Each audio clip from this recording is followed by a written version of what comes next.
이렇게 한 주간을 허락하신 하나님의 은혜에 감사드립니다. 예수님이 주시는 기쁨이 충만한 한 주간 되기를 주님의 이름으로 축복합니다. 바벨론으로 인하여서 다윗의 언약이 파기된 상황 가운데에서 탄식하는 시가 바로 시편 89편이지요. 하나님께서 다윗에게 언약하셨는데 그 언약이 있음에도 불구하고 우리가 왜 이런 어려움 가운데 있습니까? 라고 하는 탄식이 이제 시편 89편에 나옵니다. 다윗과 함께 맺으신 언약에 대해서 오늘 본문 이 앞단락에 잠깐 소개되고 있는데요. 하나님께서 다윗에게 맺으셨던 언약이 어떤 상황이었는지 20절, 그러니까 시편 89편 20절에 보면 하나님이 이런 표현을 말씀하고 계시죠. 내가 내 종 다윗을 찾아내어 나의 거룩한 기름을 그에게 부었도다. 내 종 다윗을 어떻게 하셨냐면 찾아내셨다라는 표현이 나옵니다. 여러분, 이 구약에 있어서 중요한 하나의 언약은 다윗과 맺으신 언약인데요. 아브라함과 맺으신 언약을 통해서 앞으로 어떤 나라를 이끄실지 말씀하셨고, 하나님께서 말씀하시는 그 땅과 백성을 약속하시는 것이 나오고, 이후에 모세와 약속하신 것을 통해서 하나님이 어떤 나라를 이루실지에 대한 구체적인 계획이 출애굽기에 나오지 않습니까? 그리고 다윗을 통해서 그것이 어떻게 실현되는지에 대한 내용이 나와요. 그러면서 하나님이 택하셨던 사람 다윗을 오늘 이 20절에 보면 찾아내셨다라는 표현 여러분 보이시죠? 다윗은 원래 누구입니까? 소년이었고 목동이었던 그였습니다. 근데 하나님은 다윗을 찾으셔서 그와 그에게 기름 부으셨고 그와 언약을 맺으셨다라는 표현이 등장합니다. 하나님은 하나님의 사람을 찾으시고 하나님의 영광을 위해서 세우시고 그를 위해 하나님께서 인도하십니다. 하나님께서 찾으시는 한 사람, 여러분이 될 수 있기를 주의 이름으로 축원합니다. 영과 진리로 예배하며 하나님을 위해 살아가는 그 삶을 하나님 기억하시고 은혜 베풀어 주실 줄로 믿습니다. 하나님은 다윗과 함께 언약을 찾으셔서 언약을 맺으셨고 그에게 하나님께서는 그날을 경과리라고 하셨는데, 자, 그런데 여러분, 다윗과 맺으셨던 언약 중에 내 왕위를 영원히 경과하게 하리라 말씀하셨고, 그 다음에 어떤 약속을 하셨냐면, 그러나 너희가 만약 범죄하면 내가 사람의 매와 인생 채찍으로 징계할 거야, 그런 약속도 하셨거든요. 왜냐하면 사랑하는 자녀이기 때문입니다. 그래서 그들이 잘못된 길로 갈 때 그냥 버려두지 않고 하나님은 회초리를 드셔서 채찍으로 그들을 돌이키게 하신다라고 말씀하신 겁니다. 그게 오늘 본문 앞단락 32절에 이런 말씀이 나오죠. 32절에 보면 내가 회초리로 그들의 죄를 다스리며 채찍으로 그들의 죄악을 벌하리로다 라고 말씀하십니다. 여기 회초리와 채찍이 나옵니다. 이게 바로 아수르와 바벨론이죠. 이방 나라들로 통하여서 그들을 징계하시는 내용을 말씀합니다. 자, 시편을 통해서 기억해야 될 것 한 가지가 있습니다. 외형적으로 보이는 회초리 그리고 채찍은 외형적으로 분명히 그건 징계이지요. 그러나 그 징계의 속살, 징계의 본뜻은 뭐죠? 사랑입니다. 사랑하시기 때문에 그들을 돌이키기 위해서 회초리를 드시는 거예요.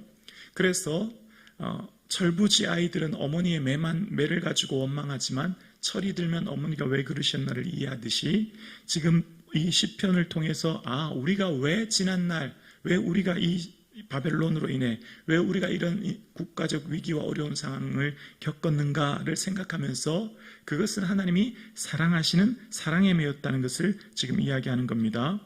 자, 그런 상황 가운데 이제 오늘 본문의 시편이 38편부터 이제 45편까지는 하나님께서 기름 부으신 백성들의 삶이 언약이 파기되어 버림받은 삶에 대한 탄식이 나옵니다. 38절에 그러나 주께서 주의 기름 부음 받은 자에게 노하사 물리치셔서 버리셨으며 주의 종의 언약을 미워하사 그의 간을 땅에 던져 욕되게 하셨으며 그의 모든 울타리를 파괴하시며 그의 요새를 무너뜨리셨으므로 계속해서 지금 우리의 상황, 이 바벨론으로 인하여 우리의 삶이 어렵고 힘든 상황을 이야기합니다. 그러면서 오늘 본문의 시편이 한 가지 놓치지 않고 분명하게 고백하는 것 한 가지가 있는데요. 이것은 그럼에도 불구하고 아수르나 바벨론이 하는 것이 아니라 하나님의 손으로 인해 잠시 아수르와 바벨론을 사용하셔서 그들의 회초리로 사용하셔서 잠시 그들을 쓰시는 곳이라고 고백하고 있는 겁니다. 42절에 보면 주께서 그의 대적의 오른손을 높이시고 그들의 모든 원수들을 기쁘게 하셨으나 그의 대적이 누굽니까? 바벨론을 말하는 겁니다. 유다의 대적 바벨론의 오른손을 높이셨고 누가요? 주께서, 하나님께서 그들의 모든 원수들을 기쁘게 하셨으나 그의 유다의 모든 원수인 바벨론을 잠깐 기쁘게는 하셨다는 겁니다. 그러니까 지금 오늘 이 시편이 고백하고 있는 내용은 뭐예요? 지금 이 국가의 흐름, 아수르, 바벨론, 그리고 이 이후에 있어지는 페르시아, 이 모든 것까지 그 배후에 하나님께서 역사하고 계시고 하나님이 주관하고 계신 것을 고백하고 있는 겁니다. 세상의 모든 통치, 다스림이 한 국가의 왕이 아니라 하나님인 것을 고백하는 거죠. 이게 바로 믿음의 고백이요, 오늘 시인이 본문에 고백하는 겁니다. 그래서 지금 우리나라가 국가의 어려움이 당한 것, 그 바벨론 때문이요, 그 바벨론이 강대해서 우리가 이렇게 패망했다라고 하는 것이 아니라 하나님이 일하고 있음을 지금 분명하게 고백하는 거예요. 자, 여러분, 이 관점이 굉장히 중요한데요. 우리의 인생을 살면서 우리가 만나는 모든 일들과 사건과 모든 상황이 우리가 만나는 그 사람, 그 환경, 혹은 어쩌다가 혹은 우연이라고 생각하면 하나님 앞에 나와 기도할 이유가 전혀 없습니다. 그렇지 않습니까? 내가 만난 문제가 그 사람 때문이라면 그 사람 찾아가서 해결하면 됩니다. 내가 만난 문제와 상황이 그 상황 때문이라면 그 상황만 바꾸면 되는 겁니다. 드러나 보이는 것, 나타나 보이는 것이 문제라면 내 힘과 능력으로 그것만 해결하면 돼요. 굳이 하나님 찾아올 필요가 없지요. 그러나 내가 만난 이 모든 일, 이 역사의 모든 주관자가 하나님인 것을 고백한다면, 믿는다면 이 문제를 해결하기 위해 누구 앞에요? 하나님 앞에 나오는 것입니다. 이게 바로 믿음의 관점이요, 하나님 오늘 시편의 시인이 이야기하고 있는 겁니다. 그래서 오늘 만난 이 바벨론으로 인하여 국가가 멸망한 이 위기와 어려움의 상황 가운데, 문제와 어려움 가운데 있는 이 시인은 어떻게 할까요? 하나님 앞에 나와 내 마음을 쏟아내놓고 고백하는 겁니다. 그래서 세 가지 질문이 나옵니다. 46절에 여호와여 언제까지니까 스스로 영원히 숨기시나이까 주의 노가 언제까지 불붙듯 하시겠나이까. 뭐죠? 이 모든 어려움, 지금 저 바벨론을 통해서 일하시는 하나님을 보기 때문에 하나님이 우리가 지난날 우상을 섬기고 지난날 우리가 이런 일도 인하여서 하나님 회초리를 드셨다면 하나님 언제까지죠? 우리를 언제까지 이렇게 고난 가운데 두십니까? 언제까지 징계하십니까? 라고 하며 하나님 앞에 고백하는 겁니다. 문제와 어려움이 있을 때 하나님 앞에 나와 고백하는 겁니다. 그래서 이런 어려움 가운데 하나님 우리를 언제까지 두십니까? 라고 하면서 이 위기를 고백하고, 두 번째로 47절에 나의 때가 얼마나 짧은지 기억하소서. 주께서 모든 사람을 어찌 그리 허무하게 창조하셨는지요. 나의 때가 얼마나 짧은지, 이 지혜 문학의 공통점, 공통시 아닙니까? 인생의 허무함은 결국 하나님 없이는 우리가 결코 허무한 존재일 수밖에 없음을 이야기하면서 하나님 앞에 탄식하는 겁니다. 우리의 인생이 얼마나 짧은지 여러분 보십시오.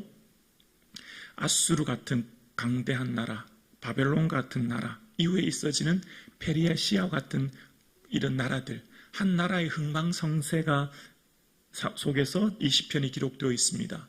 그런 상 가운데 한 개인의 100년의 삶은 이런 국가에 비해 얼마나 초라하고 얼마나 짧고 얼마나 연약한지를 지금 고백하는 겁니다. 우리의 삶이 얼마나 짧은지 말씀은 끊임없이 이야기하는 것이죠. 그러면서 48절에 누가 살아서 죽음을 보지 아니하고 자기의 영혼을 수월의 권세에서 건지리까.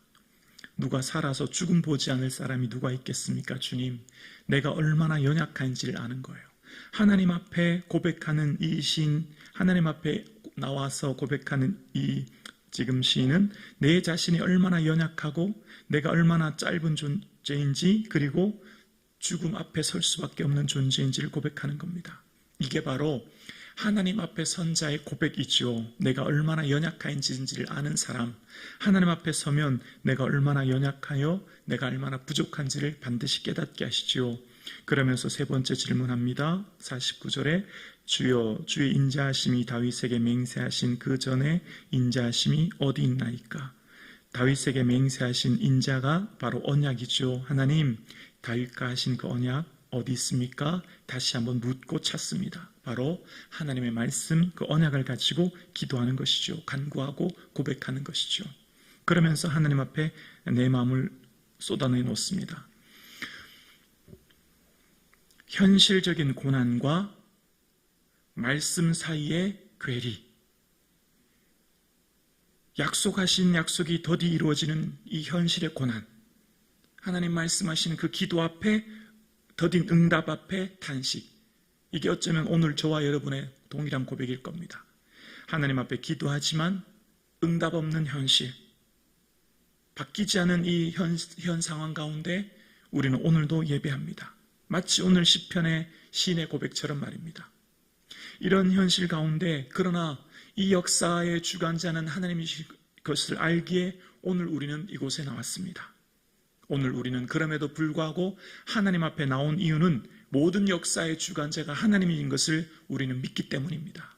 그리고 하나님 앞에 질문하고 하나님 앞에 내 마음을 쏟아내 놓습니다.